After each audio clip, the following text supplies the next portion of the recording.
Доброй раницы всем. Сегодня неделя. Ехали в костел на святой Имшку.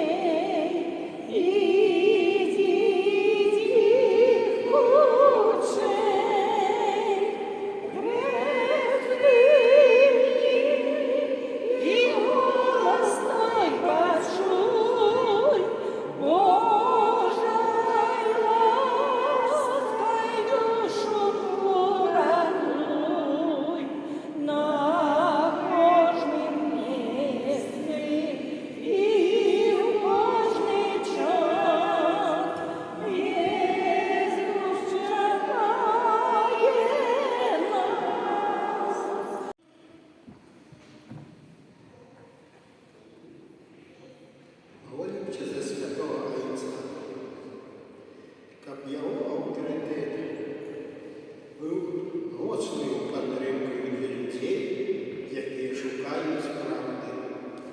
Тебе просимо. Вислухай нас, Пане. Молимося за керівників нашої країни, щоб вони керувалися принципами справедливості і добра. Тебе просим. Вислухай нас, Пане. Молимося за людей, які шукають правди, щоб вони знайшли її у Єсусі Христі. Тебе просим. Вислухай нас, Пане. Молимося за християнські сім'ї, яким погрожає розлука, щоб вони знайшли допомогу у Христі, який благословив їх служебство.